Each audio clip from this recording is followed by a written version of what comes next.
Good morning বন্ধুরা, আমি আবারও হাজির হয়ে গেছি আবার একটা নতুন ব্লগের জন্য। তো এখন ঘড়িতে সময় হচ্ছে 9:12। আজকের ঘুম থেকে উঠতে দেরি হয়ে গেছে, একবার 5:30টায় ঘুম ভেঙে গিয়েছিল, আবার ঘুমিয়ে পড়েছিলাম, 7:30টায় উঠেছি। তো আজকের আমার বাবা মা আসবে, তো তার জন্যই সবজি টবজি কাটা শুরু করেছি। তো চলো তোমাদেরকে আস্তে আস্তে যতটুকু সম্ভব হবে সমস্তটাই দেখাবো। তো আপাতত কত কি সবজি কাটলাম সেটা তোমাদেরকে দেখাই। দেখো এখানে কেটেছি বেগুন, পেঁপে, লাল আলু, আর এই হচ্ছে বরবটি কাটছি। ঠিক আছে, এটা দিয়ে একটা শুক্তো বানাবো। তো কি কি মেনু হচ্ছে তোমাদেরকে অবশ্যই জানাবো। আর ইন্দ্র গেছে একটু বাজারে গেছে, ও মুদিখানা আর মাছ মাংসটা নিয়ে এলেই হয়ে যাবে মোটামুটি। তো চলো ঝটপট সবজিটা কেটে ফেলি। তো বন্ধুরা, চোখ মুখ দেখে বুঝতে পারছো যে ঘেমে গেছি, রান্নার কাছে ছিলাম তো গ্যাসের কাছে। তো আমার শুক্তো হয়ে গেছে, আমি এখন মাছ ভাজছি, মাছটা ভেজে মাছের ঝালটা করব। তো মাছ কড়াই দিয়ে আমি এখানে এসে একটুখানি ফ্যানের তলায় হাওয়া খাচ্ছি। আর ইন্দ্র গেছে একটু দোকানের জন্য আইসক্রিম আনতে। তো চলো তোমাদের সাথে একটু একটু করে সমস্ত কিছুই শেয়ার করব। তো বন্ধুরা, মোটামুটি আমি রান্না বান্না করেছি, ততক্ষণে মা এসে গিয়েছিল, বাবা মা আসার পরে একটুখানি, যেহেতু ওনারা কোল্ড ড্রিঙ্কস খায় না, বাতাসা আর লেবু দিয়ে, পাতি লেবু দিয়ে একটু শরবত বানিয়ে দিয়েছিলাম, চিনিও খায় না। তো আর একটু ডিম সেদ্ধ করে দিয়েছিলাম, খেয়েছে আমার মা।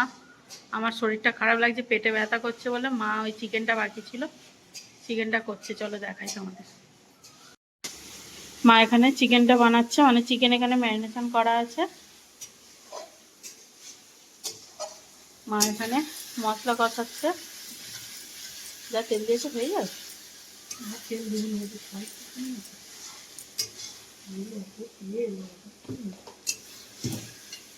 বলো, কিছু বলো। মেয়ের কষ্ট দেখে মা লেগে পড়েছে।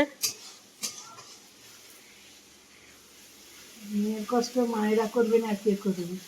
মায়েরাই তো করবে। তুমি যা ঘেমে যাচ্ছ আমার কষ্ট হচ্ছে দেখে। মেয়ের শরীর খারাপ।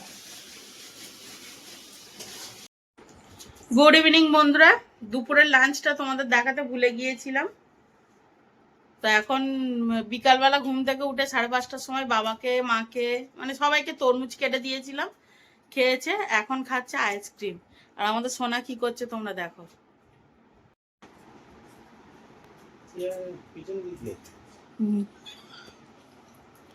বাবার ভাগের আইসক্রিমটা সোনা হাফটা নিয়ে নিয়েছে। তার খাওয়ার স্টাইল দেখো, পাটা মিলে। ওই যা যা যা, দিদার শাড়িতে দিয়েছিস,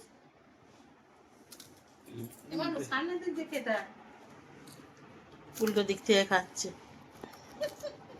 তো বন্ধুরা, বাবা মা বাড়ি চলে গেছে।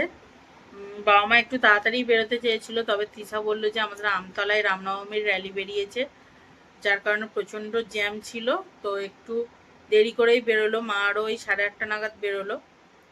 তো আমি, যেহেতু আমার শরীর খারাপ, তাই আমি ভিডিওটা বেশি বড় করতে পারিনি। তোমাদের বলেছি যে আমার শরীর সুস্থ হলে আমি লং ভিডিও দেব, তবে এখন যেটুকু পাচ্ছি সেটুকুই ভিডিও, মানে একটু একটু করে ছোট ছোট ভিডিও করে তোমাদের সাথে শেয়ার করছি। তো চলো আজকের মতো ভিডিওটা আমি এখানেই এন্ড করছি। তোমাদের সাথে দেখা হবে আবারও নতুন কোনো একটা ব্লগে। ততক্ষণে তোমরা ভালো থাকবে, সুস্থ থাকবে এবং সাবধানে থাকবে, আর অবশ্যই হাসি খুশি থাকবে। আর প্লিজ আমার চ্যানেলটাকে সাবস্ক্রাইব করে এবং লাইক শেয়ার করে আমার পাশে থেকো। আর আমি আমার ভিডিওর ডেসক্রিপশন বক্সে আমার ফেসবুক পেজের লিঙ্কটা দিয়ে দেবো, অবশ্যই তোমরা গিয়ে পেজটাকে ফলো করে আমার পাশে থাকবে। তো চলো আজকের মতো good night, tata, Radhe Radhe.